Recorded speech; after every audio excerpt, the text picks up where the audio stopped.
চাই আপনাদের সবাইকে বিপ্লবী ও রক্তিম শুভেচ্ছা জানিয়ে সংক্ষিপ্ত আকারে আমি আমার কিছু কথা বক্তব্য তুলে ধরছি।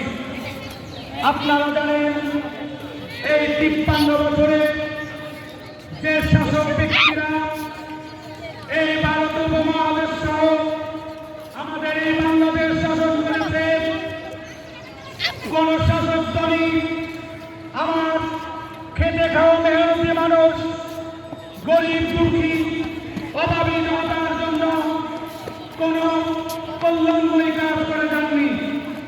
বরঞ্চ আমরা দেখতে পেয়েছি সেই 53 বছরে যে শাসক ব্যক্তিরা, যে শাসক গোষ্ঠীরা বাংলাদেশ নামক এই দেশে শাসন কার্য চালিয়েছে, প্রত্যেকেই তাদের দলীয় ব্যক্তি শাসন করেছে।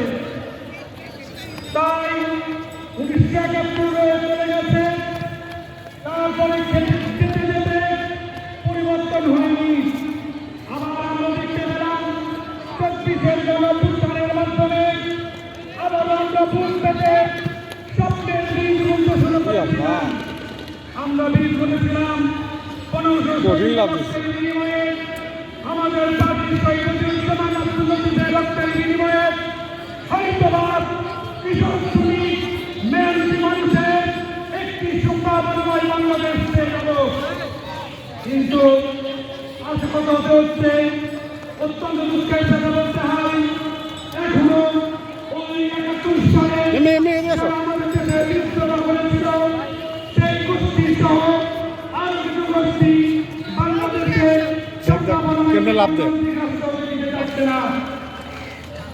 আমি এই কেন্দ্রীয় লাভ দিবেন, লাভ দিবেন। এমনি আসো আসো, লাভ দিবে এরা, এমনি রক্ত দিয়েছিলেন তারা লাভ দিবে, লাভ দিবে। চলো চলো চলো চলো, ওই যে লাভ দিবে। দেখ দেখ দেখ দেখ দেখ দেখ দেখ। আমরা বলতে চাই এই বাংলাদেশে কি পারবি আর কোন জঙ্গিবাদী দল হারালাম। এই বাংলাদেশে শ্রমিক মেহনতি মানুষের গণতান্ত্রিক দল তৈরি হবে।